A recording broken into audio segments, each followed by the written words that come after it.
Hi, welcome. So this is Molly Quest. You can now put a face to the hands that were given the previous tutorial. Let me tell you a little bit about myself. I'm a fashion teacher in London. I teach pattern cutting, bag making, garment construction. I also sell sewing kits and PDF sewing patterns for bags. But today, I'm bringing you this really exciting video, hopefully. I want to be telling you about essential things to have in your sewing kit and go through each piece individually, you know, especially for the beginner who maybe hasn't done a course or anything yet, but don't know, you know, you see these bits of equipment, but you don't know what they're used for. So just basically the essentials to have in a sewing kit. The second side of this video is exciting. I'm going to be doing a giveaway. I'm going to be giving away one of my sewing kits. I don't know if you can see that. I'm going to show you the contents of this later on. And for the runner-up, I'm going to be giving away one of the little mini sewing kits, a little mini Molly Quest sewing kit. So let's crack on. Okay, so this is the kits that I sell. I sell I sell three different versions. I sell the Deluxe sewing kit, the standard sewing kit, and the mini sewing kit. So in the mini sewing kit, you'll get a set of pins, professional tape measure, some needles, a thread, and an unpicker. All right. And the top is also a pin cushion as well. I thought that was really cute. Okay, and then the standard sewing kits. You get your masking tape, your mini pin cushion and container, pin cushion at the top as well, your tape measure, a little notepad, your paper scissors, trimming scissors, fabric scissors, one thread, rubber,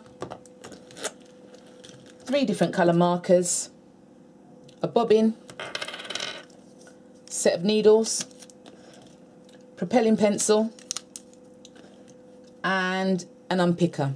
Okay, so the essentials of a sewing kit. So first and foremost, your fabric scissors. Okay, fabric scissors are quite personal to the person, so you need to find out what's more suitable for yourself, because you know everyone's hands are different and everyone likes a different weight in their hands. So for myself, I like a heavier pair of scissors. Some people prefer a lighter pair of scissors.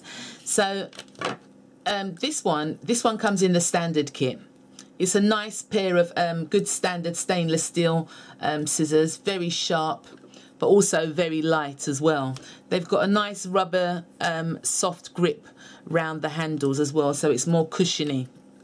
Okay, and then you have the stainless steel ice blade ones, very sharp.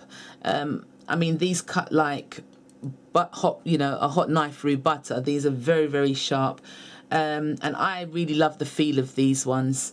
They are more expensive than the rubber grip ones that I just showed you, but they will last quite they'll last a little bit longer than the standard ones.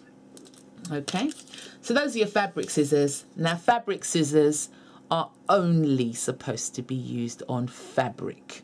All right, but I'm going to say a little bit more about that with my paper scissors. So there we go, fabric scissors. So you've got your paper scissors now. Now, the paper scissors are only supposed, exactly what it says on the tin, only supposed to be used on paper. So that's for your card making, your pattern cutting, any other kind of crafting it is that you're doing. My students will let you know that I'm a stickler for this. If I see anyone using paper scissors on using your fabric scissors on anything other than fabric, whoa ho ho. Okay.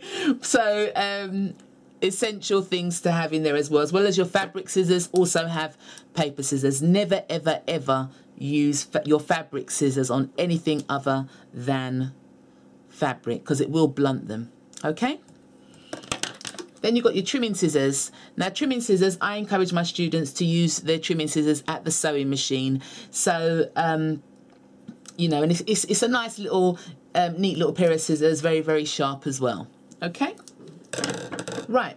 Then you've got your pin cushion and your pin jar. Okay? So it's fabulous for travelling around as well. All your pins are contained. It's in a screwed top jar.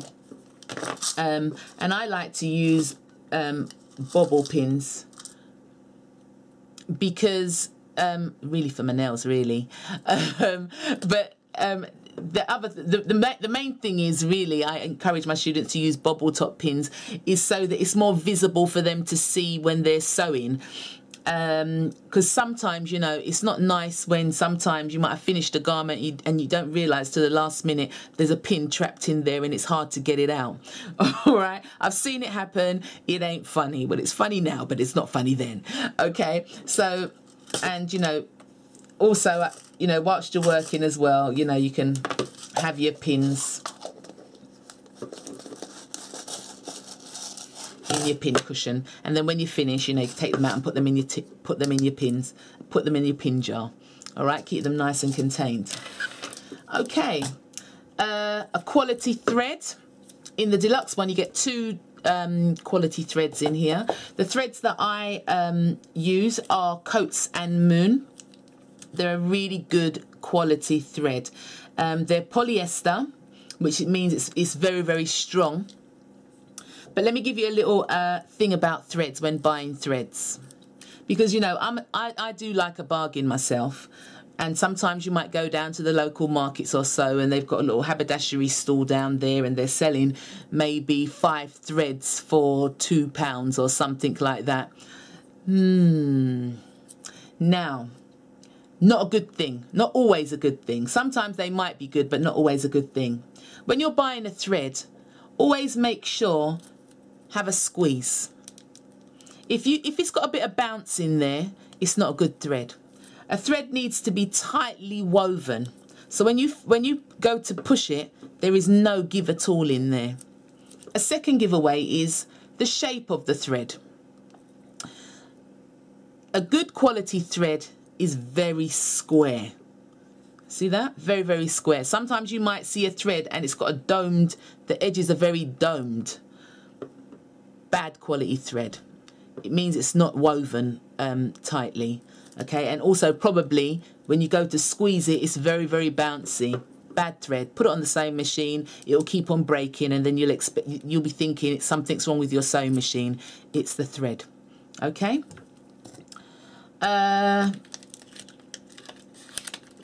Always make sure that you've got a good rubber for your pattern cutting and rubbing out mistakes and so on your pattern. In this kit as well, it comes an assorted array of needles, 12 assorted needles. A good quality tape measure. I encourage my students to buy a tape measure that is 1.5 centimeters wide, because that's the standard width of a standard seam allowance. So sometimes we do some techniques in pattern cutting where we can easily, quickly put a seam allowance on using the width of the tape measure. Okay, there are so many different types of fancy tape measures out on the market, but a good basic standard good quality tape measure will last you a very long time. Always make sure it's fiberglass as well. Sometimes you can get some fabric ones, they won't last too long because they also stretch as well, and the edges will start to fray. If you want to invest in a decent quality tape measure, go for fiberglass. Now, the most essential item in anyone's sewing kit will always be the quick unpick.